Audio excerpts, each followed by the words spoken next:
The Weed of the Week, sponsored by Ag PhD Field Day 2011.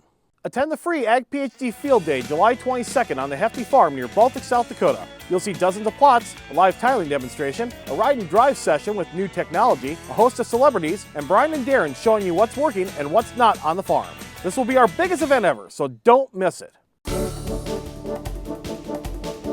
Our Weed of the Week is Lambsquarters. No, it's not Lamb's Quarter, it's Lambsquarters. Oh, it's one of those fun things. If you ever have to write that down, that's why so many people abbreviate it, Brian, just to avoid the trouble.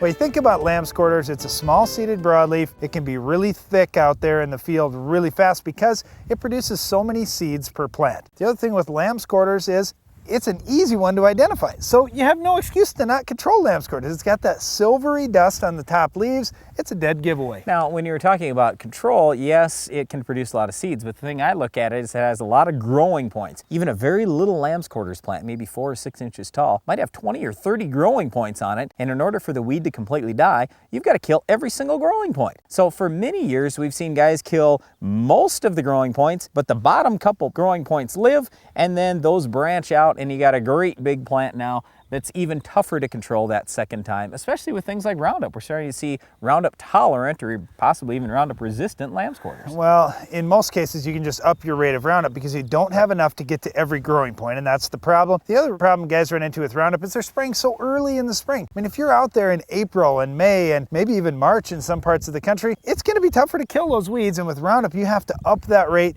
by 50% or more if you're spraying in cooler conditions. Yes, but never exceed the labeled rate. Absolutely. So make sure you're checking the label. Anyway, if you're worried about Lambsquarters not dying when you're out spraying Roundup, and a lot of people in the United States are concerned about that today, use a good pre-emerge herbicide. We've got a lot of choices out there. If you don't use it pre, in soybeans, we don't have a lot of good options post-emerge. You can use Harmony SG. FlexStar's got a little bit of activity. Cobra has a little bit of activity, but there's nothing real great. So you've got to do a good job pre-emerge. When you get to corn, it's pretty easy. You've got pre-emerge options. You got Status, Callisto, Bucktrol post-emerge. How about alfalfa? There's lots of choices in those crops. In alfalfa, you really have to, when you're planting the alfalfa, start out with Eptam. Use about 4 pints per acre or whatever is labeled in your area and incorporate that immediately. It does a nice job on Lambsquarter control that first year. Then after that, we like Bucktrol in crop. It's the best post-emergent alfalfa, and it does a nice job. 1 pint per acre if the Lambsquarters are small, 1.5 pints when the Lambsquarters are big. In wheat, you've got a number of choices. Husky's probably the best. Well, that's all the time we have for our Weed of the Week, but there's more Ag PhD after this.